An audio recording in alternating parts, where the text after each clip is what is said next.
If you have an interest in horses and love learning more about horses, the horse industry, teaching, or even managing your own horse business, then you're in the right place. We would love you to join us on our mission, which is to improve the lives of horses around the world through the education of riders, handlers, and trainers. So get comfortable, listen in, and enjoy. Our podcast today has been brought to us by Online Horse College. If you're interested in accredited training, government accredited qualifications in the horse industry, then start to look at onlinehorsecollege.com. They can get you started, and once you've got your qualification, it's much easier to break into the professional horse industry. onlinehorsecollege.com. Our guest today is Jackie Barber. Now, Jackie's been on before. We've had a chat to Jackie. If you'd like to find out a little more about her, go to horsechats.com/Jackie Barber, or just go to horsechats.com, search for Jackie, search for Barber. Now, Jackie's going to talk about where and how do I start my riding career, which starts with the actual riding. How are you today, Jackie? I'm very well, thank you, Glenys. Oh, great. Now, Jackie, why did you choose this subject? Well, I actually get a lot of students who have started off in a not ideal way, and some of them are very nervous. They've had very bad experiences. Some of them have had quite serious injuries, but they've sort of conquered those, and they really do want to ride. So they've made the first step in, once they've had a bad experience, to do it correctly and ring around and find out where the qualified registered centres are with qualified staff. Yes. So I always, suggest people do that as a number one. Yes. You hear of some terrible accidents where people are just sort of thrown on a horse and not given any directions, and even taken out on a trail ride. It's, I know. Quite, horrifying, really. Yeah, hanging on for grim death, and they're very lucky if they manage to stay on. Yes. All right, now your first point is the intro talk. You talk about safety, appropriate behaviour around horses. What sort of things do you tell people there? Well, when a lot of people instinctively, if they haven't had any background with horses, or in fact even much interaction with animals in general, they tend to do all the wrong things instinctively. So I start by saying, just try not to stare into their eyes, and always stand at the side of them rather than directly in front and want to rub and pat their face. Yes. And I always explain the reasons why. And obviously no running and no shouting and screaming and arms flapping around, not to be too excitable. Or on the other side of the opposite side is not to be too meek and mild with very sort of insecure body language, because the horses like us to be a leader and appear to be confident. So we have a little talk about that, and that hopefully allows them just to understand a little bit about how a horse thinks and what makes it respond and react in the ways it does, so that we can avoid accidents. Yep. All right, now what about the preparation of horses to ride? With your beginner riders, how much do they have to do with the preparation? Do they learn that right from the start?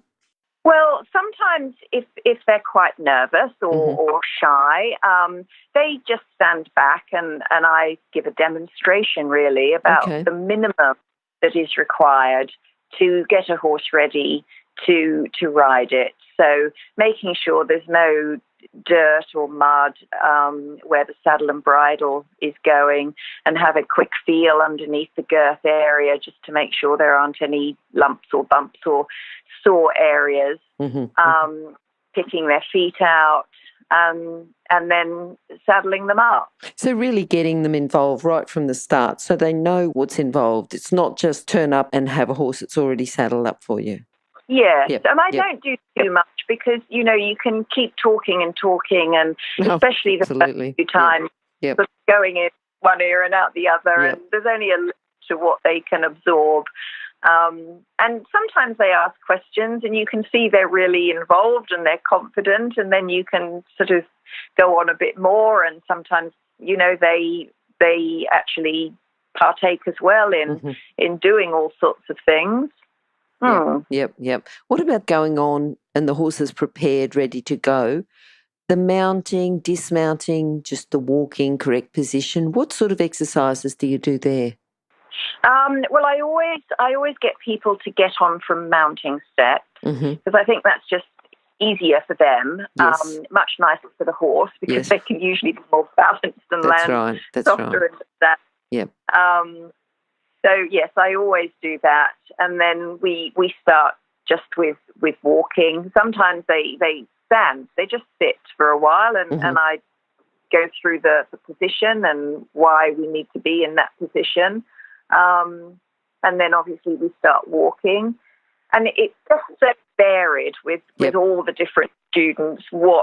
How you progress really from there is very, very varied. Yeah, and I like that they just stand, because sometimes if people have had an accident with a horse, it's a big deal for them to get on. The fact that they can feel that they can just sit there, do some breathing exercises almost themselves, just to get confident enough to walk on and take that step. Yes. And if they are really nervous, I will lunge the horse first for them to have a look at. Okay, and then when they see that, it walks and it trots and it stops exactly when I say, and it goes around slowly, that helps their confidence as well. Yep. All right. Now, when they get to trot, how do you introduce the trot? Well, sometimes I start with sitting trot, and sometimes I start with rising trot. And as you know, some people just immediately get into rising trot and they've got the rhythm, and others can take weeks. Sure. So it just depends a little bit on their size and experience and how they feel, and what I feel they can or can't do and what would be best. Yeah. What other exercises do you do with them? Well, for the little ones and adults, the little ones, I give names to all the exercises. Do you? So, Good. I usually only do it with one arm, so they're holding on with the other hand. So we do arm stretches, aeroplane stretches, the tower stretch, which is their hands above their head, the ear stretch, where their arm is stretching towards the horse's ears, and the tail stretch, and windmill stretches where they're going up, back and round. And with adults as well, we all need to be flexible and coordinated and balanced and reasonably fit to ride horses well. So it makes sense to let them think, it's not just about riding, it's finding out exactly where your weaknesses and strengths are and what they perhaps need to work on when they go home. And sometimes if they're keen, I give them some exercises to do so that they can be strengthening and using specific riding muscles or muscles that they need to get stronger or more flexible, so that when they come next time, hopefully they can feel an improvement. Yeah.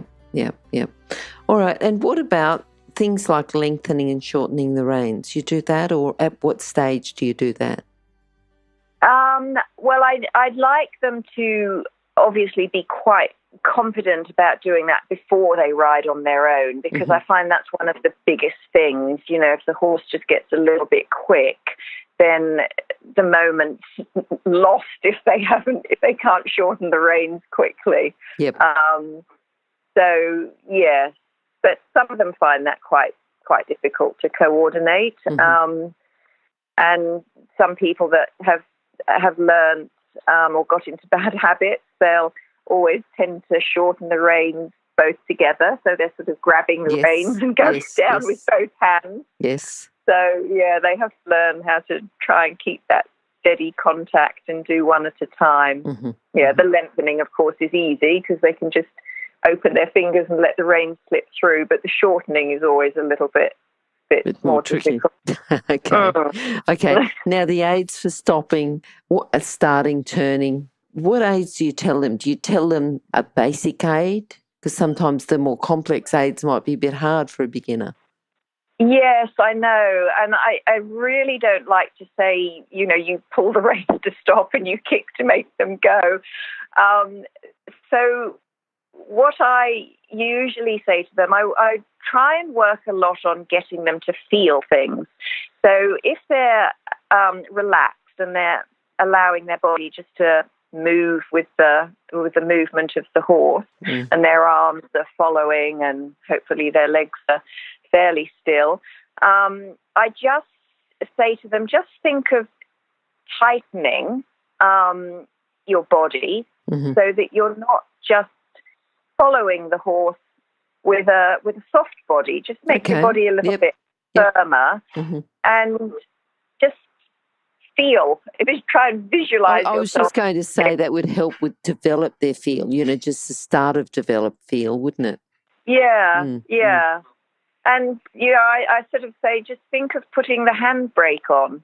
You're just not, if the pony wants to keep walking and it feels you're not following it, and they're quiet, they want to stop. So when they feel you're not going with them or not pushing them forward, they'll usually just stop, especially if you use your voice. Yep. And then they get the idea of using body language a little bit rather than just the rein. Okay. And then what about trotting poles and 2-point position? When do you start to introduce that? Well, when I say trotting poles, to start with, I only have a single pole. Yep. And that's enough to start with because, if they have to lengthen their stride or shorten or give a slightly bouncier stride as they go over, that's enough initially. But when that's going well, and if you've got a good pony, then you can always have 3 trotting poles and gradually build it up. Sure. And then practicing the 2-point position. Yep. So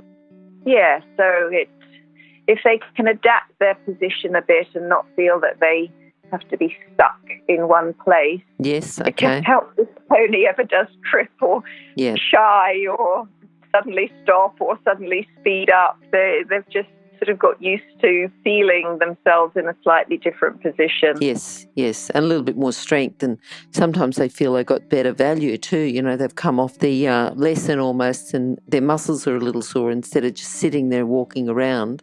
Yeah, they feel like they've got a little bit more value, especially if they're only riding once a week. Yes. It's hard when they're riding once a week, but I have some that, ride once a fortnight, and that's even harder. But yes, I always give them quite a lot of homework to do, and they can do it or not. Yep. They're really keen. I suggest they get a little folder or an exercise book and try and have a couple of questions that they want answers to the next time, and learn the letters around the arena. I do sort of little tests with them to see if they can think of words beginning with that letter that has something. Okay, yes, something to do with horses. Yep. And then sort of learning other things, and it's a very good way of them talking to you instead of you just sort of asking questions and them not interacting or just listening. Yep. If you're an equestrian coach or a horse riding instructor, or even if you aspire to be one, have a look at the free video series for horse riding instructors on the Horse Chats website. Go there now, have a look, horsechats.com. What about the canter? How do you introduce that? Well, I've got really good ponies and horses that will just basically, if I say, I think they know from my body language, so I'm going to ask canter. Yep. And they will just canter for a couple of strides and then stop. I do canter on the lunge. I know a lot of people don't like cantering on the lunge because, on a circle it can be a bit unbalancing for them. But I just make sure they're ready, and I explain to them that how it's sort of going to feel. And usually they've seen other riders canter first, or they'll stand and watch the horse canter, or I'll get on and show them. And I don't particularly sort of tell them to do too much. If they're used to following the movement of the horse and they're used to the 2-point position, they'll usually just sort of bounce around and follow. And I suppose if they're on the lunge, that's one less thing that they have to worry about. You know, they don't have to worry about going into canter and then slowing the horse down. If they go into canter and you've got the ability to slow the horse down, then that's one less worry for the beginner rider. Yeah. What about riding solo? You know, going out. How do they progress from once they can canter on the lunge? Well, sometimes I walk round in front of them and the pony just follows me, and they're sort of going through the motions of turning and stopping and starting and feeling that they're on their own. Or I might have a more experienced rider in front of them on a horse that they're following, or I might ride a horse and lead them. So they're at the side of me. And then without them even realising it, they're, watching me and, just progressing on from there. Yes, they're learning without realising they're learning. All right, Jackie, that was really good. You know, just the steps that you're using to get your riders started and, follow on, and just logical steps, the exercises, and making it a very safe learning experience, so people can go and enjoy themselves and not have to worry about getting a fright, falling off, not having control, all those sorts of issues. Just a good system to go through. Yeah, because that only leads to bad habits. If they're trying to stay on, which obviously their primary objective is to stay on, they're using strength and gripping rather than developing a feel and good balance and riding that way. So if they have a good foundation, it short-term and long-term, it just makes a lot of sense. Yes, and better for the horse too, to have a rider on and be confident that their rider's not going to lose balance and lose control and fall off, and then they develop bad habits. Yeah. Well, as you said, for the horse as well, I mean, we've all seen these school horses that have got really stiff backs and really hard mouths, and it can be very difficult and frustrating even trying to teach people how to ride correctly and get a good feel when you've got those sort of horses. But if the horses are on the lunge as well, it just keeps them happy, and they're using themselves correctly as well. So it's just correct for the horse and rider. Yep. And then they don't sour and hate people getting on them. Yes. Now, what sort of timeline do you use from the first time that people arrive, say if they're riding once a week, to the actual, going through walk, trot, all the exercises, cantering, and then riding solo? About how many weeks would that take? Well, for instance, I've got twin girls at the moment who are 6, and they're just super, super talented, super confident, super bright. And I've got 2 good little ponies, and within a few weeks they were just cantering around and turning them, and they were amazing. And yet I can have people that, a year in, and they're progressing, but you think this is really slow for whatever reason. So literally from a few weeks to 12 months, it can be. And sometimes it depends on, like if I've only got one horse that can really take the bigger riders, and he's quite loose in his movement. So although he's very, very quiet, he's not the easiest of horses to balance on. So sometimes I have to hold them back a little bit just because of the horse I've got. Whereas if I have a horse that was a little bit shorter and not as flexible, they could progress a bit quicker. Sure. So, okay, no, I think that's good. I think good foundation and good system And I'm sure you've got lots of other tricks up your sleeve, Jackie, so we'd like to see you back again. Okay, a pleasure. Thanks. Talk to you soon. All right. Thank you very much. Okay, bye-bye. Now, if you're still there, you probably know that I'm absolutely passionate about education within the horse industry. That's why I host this podcast. My other venture is Online Horse College. Have a look now at onlinehorsecollege.com and I'll see you over there. Remember that our comments and instructions are general in nature and do not take into consideration your individual horses or your individual ability and circumstances. If you enjoyed this podcast, then please leave your comment below.